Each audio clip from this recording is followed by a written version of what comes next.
Hi guys, hope you're all well. This is going to be set out a little bit different because I really haven't got the time at the minute to be finding somewhere to sit in the house and setting all the computer screen up and everything. So this one is going to be a little bit different. You probably get different views of different places, but I'm going to go over a couple of different subjects. You're probably going to think, what the hell is she going on about? But it will make sense in the end. I know I'm going to lose a few subscribers for this, but it's about time we put the written into practice, and that's what I did. Right, now I finished scrubbing half my face off and realised that I'd actually dyed the thin hair on my face as well as the other hair. So I had to sort that out. I just want to make a couple of things clear. This is merely my opinion. It's been done through practical means. I'm not a doctor. I'm not telling you what to do and what not to do. I respect people's facts that they've had the vaccine and that they want to have the vaccine, and I expect them to respect my choices in return. But yeah, just a couple of bits that need to be dealt with. Right, so after much thought, I thought, well, how are we going to address this?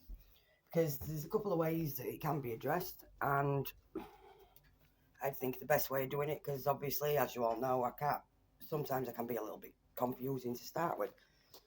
So I decided to go with the whole test and trace, test and prove that you've been tested or prove that you've been jibby-jabbied to enter certain places, to be able to maybe go for a meal or go to a show. And it was because of a show that actually got me thinking about things, because they put a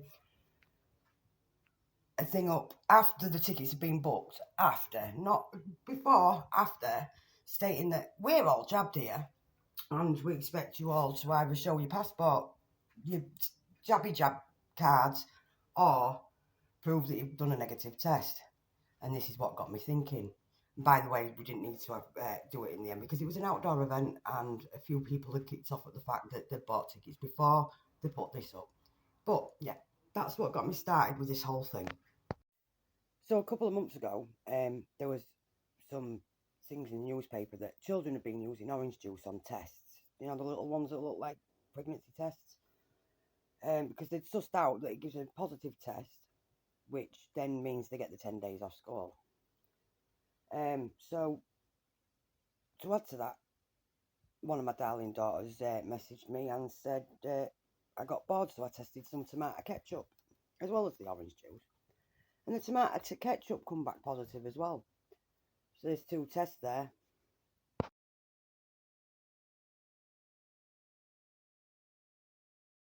Right, so now I've got the two tests with two numbers. I needed to find out what I needed to register a test.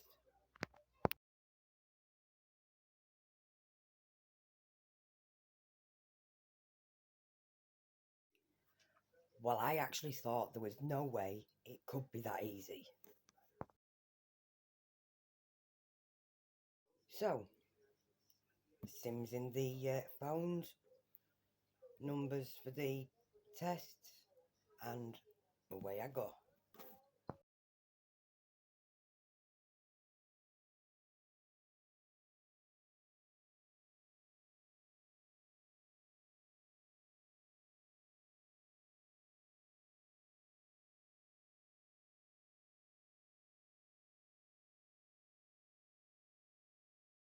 So, as you can see, very simply use two tests. Remembering them two tests have been tested on orange and ketchup, and two phone numbers.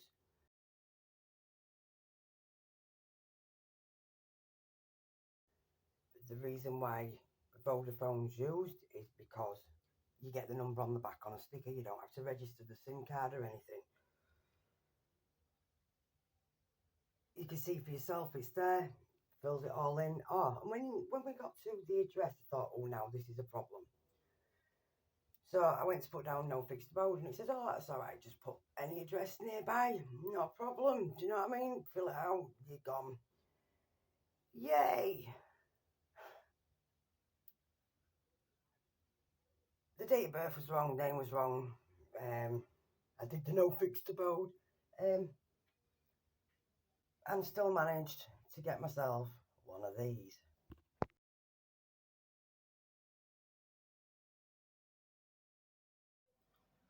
Right, now don't think for 1 minute I was doing this to be clever. This was just something that was playing with my head a bit, because I'd heard stories about the school kids trying it with the orange juice and everything else, and the fact that there's more and more places hiring little Hitlers to do things like, because us unvaccinated are a danger to the vaccinated, which means obviously you don't trust it, because you've been vaccinated. That's the whole point of you being vaccinated, so you can't get it. But as you've found out over the last few weeks, you can still get it, carry it and pass it on. But we don't have to go into that. But I did this to prove a point. If this was a real pandemic like they've been going on about, one, why aren't there biohazard bins on every street corner for the masks, instead of walking around up and down the country and seeing them on floors? And two, a positive test for tomato ketchup, I could actually register as a negative just to get into somewhere. So you tell me how any of this makes sense. I'll give you a second.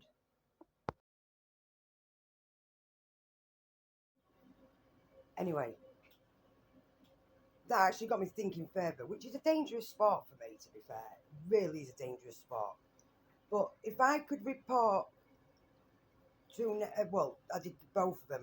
There's no point showing you both. I'll just show you the one, which was the tomato ketchup one, which was mine. If I could do that for a negative test to get in somewhere, then, and the kids are doing the orange juice ones so they can get time off school, and the fact that you don't need to use your number, you don't need to give your NHS number, you don't have to give an email address, and you can put down no fixed mode and put anywhere you want, near to wherever you. Well, what happens if someone's actually got a problem with you, and they think, I've got a way of teaching you? So they then go and do, because I won't have been the only one that's done this. I know there was people that was taking other people's vaccine cards and all sorts, right? Like I said, they weren't needed. But let's say for a second I got pissed off with someone and I wanted to teach them a little bit of a lesson. And they've been, because I know people that have been vaccinated, I know people that have got the app, they know what I think of both, but I respect their decisions. But what happens if someone turns around and says, I'll go and do this, and I'll report a positive test to the address and get that whole family pinged and think, yeah, you're now isolated, you can't go and earn any money. A lot of places aren't giving you any more than sick pay when you're pinged. So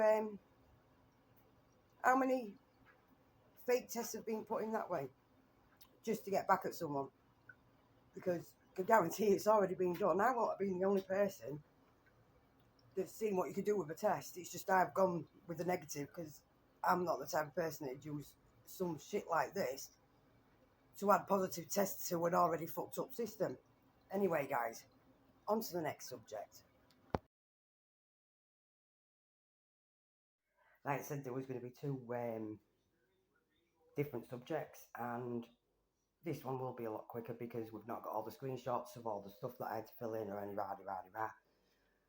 But as a lot of you know what I do for a living. I drive for a living. Now, before lockdown, before everyone got locked down for as long as they got locked down for, because I actually lost count, I spent 3 weeks in lockdown. That was enough for me. It was sending me crazy.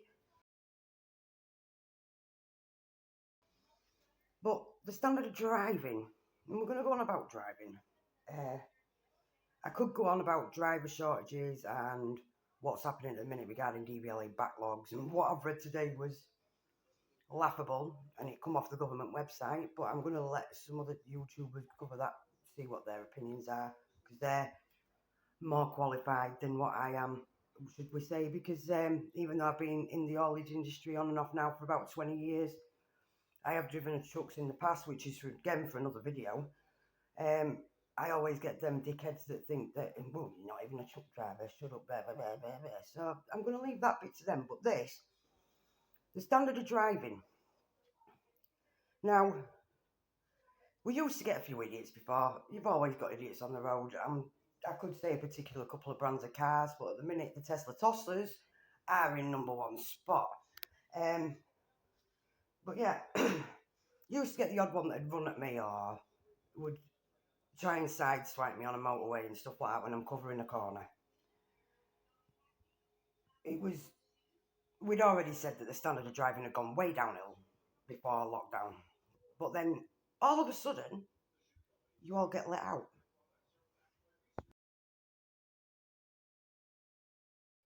Now, idiot drivers seem to have bred like gremlins.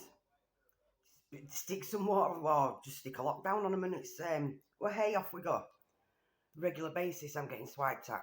Now, there's a few different types of swipers. You've got your white liners when you look in your mirror and you're going, yeah, you look bastard, I know what you're up to.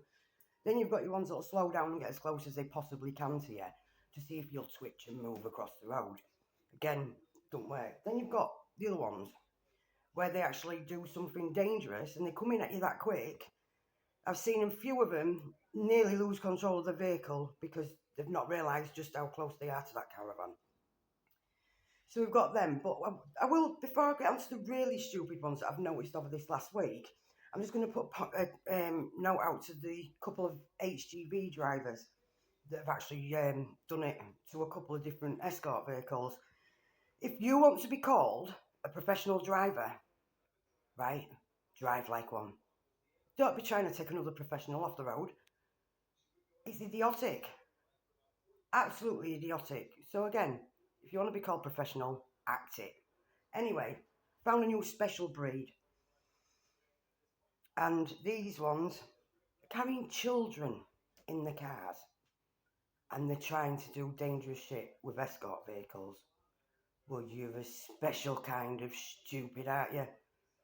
The one thing that I will say to you type of guys that get in your cars and try and swipe vehicles while you shouldn't be doing it anyway, but if you're doing it with children in the car, you ever cause an accident and you kill people in that car, including them children, I hope you live a long life, because karma's a bitch. Anyway, you're probably wondering how the two are linked. Well, this is where it gets quite interesting. Right, so we're about to get to the conclusion of things. I bet you're all thinking, yay, she's gone on long enough, but just 2 seconds. Along with the swipers, the idiots with the kids in the cars, the couple of HGVs that's done it and possibly is going to increase in numbers as well because that's how things go. We've got the zombie slip road slippers that come out and think that everything on the road should move over, and or they've not checked the wing mirrors quite right and seen the truck and not seen what's on top of it and nearly wedged themselves underneath the caravan. You've got people, well, the indicator thing's always been the indicator thing, but now they tend to be using the indicators every now and again, and even when they do use them, they use them wrong. You got people that'll. Oh, that's another point. When we're overtaking another truck, when we're out and about, I try to leave quite a big space between me and the truck when I'm coming back in. Why? Because a lot of trucks are now fitted with a thing called assisted braking, and that thing is fucking lethal. Gives you whiplash a lot, right? I don't think it's the best invention ever. It's ruthless. It can stop the truck quicker than any human can. So when you're going out and cutting trucks up and brake testing them, maybe for some insurance claim, some of the ones that you're picking on could possibly jackknife and something like that because you kicked off their assisted braking. That's another thing I see on a regular basis where they just shoot straight in front of trucks. But there's a lot of people out there too quick to call truck drivers. When you've been on the road, you'll understand exactly where I'm coming from. But again, probably wondering why the two link. Now, a lot of these vehicles, and I'm not saying that everyone under the jibby jabby mask wearing brigade does it, but from what I've seen and the people wearing the masks in the vehicles when they're on their own and all that jazz, that they're going to be within the jibby jabby area. These are the people that go out saying, wear a mask, get jibby jabbed, keep people safe, but then they're going out and slowly trying to crash into trucks coming out of slip roads, cutting them up, trying to push escort vehicles across roads and stuff like that. Do you know what? Hypocrites. The fucking lot of you. Hypocrites. Anyone that does that, you're an hypocrite.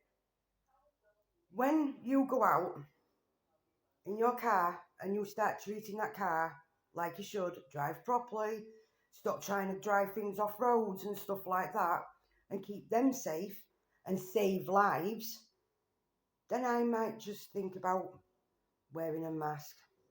I won't push it with the jibby jabby because then I'll just be lying. But when you're as hypocritical as that and you're still shouting, wear a mask, get jibby jabbed. Guys, it's a con. You need to open up your eyes and deal with it. I hope you enjoyed this video. Like I said, I might get some backlash for it because of the whole tippy-tappy tests and just proving just how stupid this whole thing is. But I did forget one last thing, but I can snip this in between because, as you know, video editing is quite easy now. Even I can do it. But the one thing I did leave off is I've never denied the fact that there is possibly something out. Well, there is something out there. Do you know what I mean? But it is nothing like they are telling you on the news. The government are telling you all you have to do is follow the science and look at things properly. Open your eyes and research and stop watching television and being programmed. Anyway, guys, I just wanted to add that bit on the end. I'm off to go and have my tea now and chill out for a bit because it's a school night. Bye.